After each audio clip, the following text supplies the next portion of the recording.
there is a whisper network that controls comics, not just who gets published, but also the discourse on comics, what news articles get published by companies like Bleeding Cool, Comic Book Resources, and they do have it out for conservative Americans and Christian Americans. It is the truth, and a journalist came out with actually a list of like the 12 people really responsible for the worst of this about a year ago. It went viral, and of course, the powers that be tried to squash it as much as possible. Now, I've also uncovered different whisper networks in comics. One of my claims to fame as a journalist is in 2017 when I uncovered a Facebook group where several comic book pros were actually conspiring to attack the channel, which is now Comics Matter with your boy Zach, because they didn't like his comic book reviews on YouTube. They actually conspired to assault him, to get him agitated, to, quote, trigger his PTSD at New York Comic Con in 2017. And that went viral, and that, of course, then became the hashtag Comicsgate, which we know today. So these things are real. There are blacklists which are real, and it is being controlled by a select few. But what a lot of people don't know is exactly how bad these select few are and kind of what they're up to. And there's an update today, which is wild. So let's get into this, and I'll show you the troubles in the mainstream comic book industry. And of course, I'll pose some solutions for what we can do around here to do differently than what they do.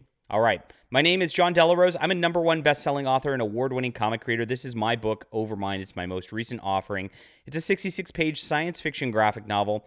We are creating a beautiful universe that's in a sci-fi realm. So, I mean, if you liked Star Wars or Star Trek, Babylon 5, Farscape, all of these things from the past, Warhammer 40K, we're here building our replacement empire. I know there's a lot going on right now, but I would appreciate if you check this out. It's a really great book. We are so proud of what we did here, and we've sold over 1,000 copies of this so far, so thank you so much.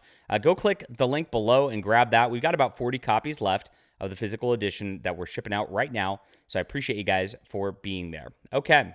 Here it is, Penny Parker, journalist, and this is a tweet from a year ago where Penny Parker says, the Whisper Network, i.e. the 12 psychos on Twitter. And here we are, Rich Johnston, Alex DeCampi, Caitlin Booth, Joe Glass, Caitlin Roseberg, Graham McMillan, Heidi McDonald, Asher Elbin, Tess Fowler, Chris Arendt, Heather Antos, and Stephanie Cook. Now, a lot of those names are kind of behind-the-scenes names that you wouldn't know, or they're kind of in a weird sphere that, like, you know, they're just pulling strings here. Rich Johnson, of course, is the purveyor of Bleeding Cool, and he makes up a lot of lies. I'm actually going to make another video about a lying article he made today to try to gaslight people who are comic book fans. Absolutely crazy what he's doing over there. Of course, we saw how he attacked Eric July and Ripa when Ripa made his millions off of ISOM #1. But there's more than that. Heather Antos is a name probably familiar to most of you, but a lot of these are not. And we're just going to go over exactly what's happening because Penny Parker has an update on exactly what's going on, and here's the thread. Here's the following thing that has happened. April 19th, 2022, Caitlin Roseberg wrote her last article for the AV Club. That's the Onion News website. So this is a fake news purveyor, and that's why Caitlin here is on the list. You can see it's a very odd, deranged person. After numerous harassment and slander allegations surfaced and a threat of legal action from her victims, as per an anonymous source, she was a cancer at the AV Club. And here we are. A journalist is going around trying to contact my targets to see if they want to take legal action against me because I'm harassing people and bullying people like Kate J. Lee and Kate Leth, who are two comic book pros. So that's a fun way to slide into the weekend. We'll stop harassing those people and trying to destroy their lives is what I would say on that. So here we are, formerly the AV Club. So bye-bye.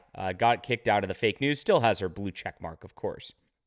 Next, we have Heather Antos, who told her followers on June 24th, 2022 to, quote, burn it all down, referring to the White House.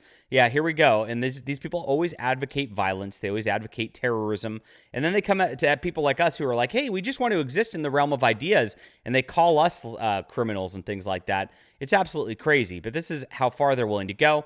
When somebody asked her about it, she clarified, how do you think this country was started? So yes, she is asking for a violent revolution because I guess she doesn't like her little apartment in New York and her little job where she got it because she's a cute girl. Very sad. There, but it gets worse from there for the Whisper Network, guys. Here's Joe Glass. Now, this one I wish I made a video on when it came out. but I was busy. I was kind of not looking at it. As you see, a mentally ill guy, October 3rd, 2022, Joe Glass, who is part of the mainstream comic industry. He makes LGBT pride stuff all the time, like usual. Made what many consider to be a threat to burn down a building where women of color and abuse survivors plan to gather.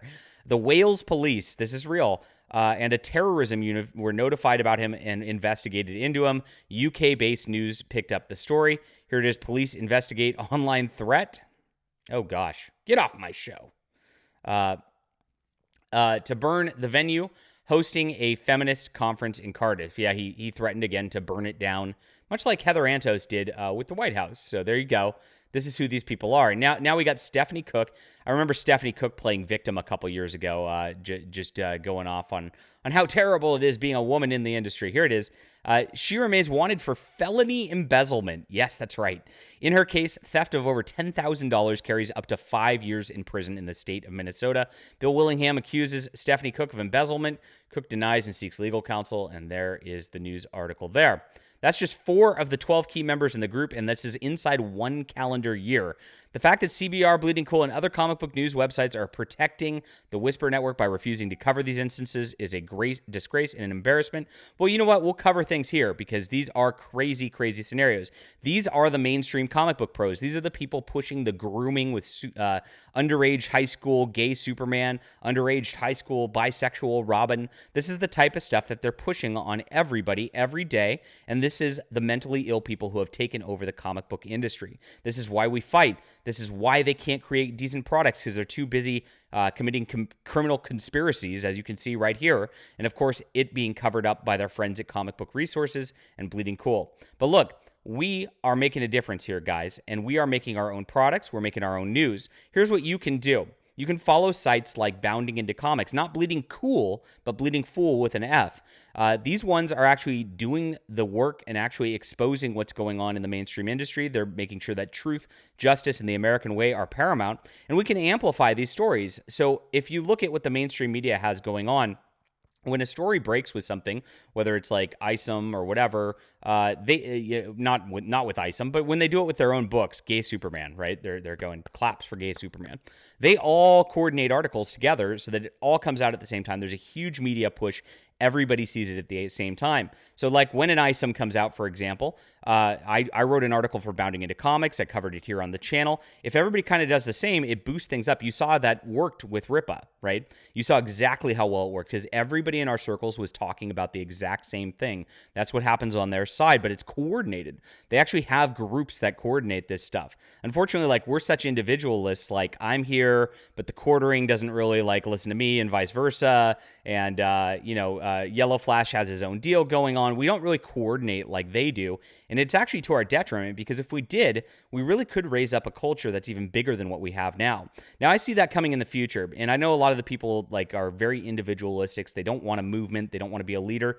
I'm willing to do that. And I'm willing to help other channels coordinate this kind of stuff so that we can bring the truth out to the people, so that we can bring these great new entertainment products out to the people, and that everybody can win together.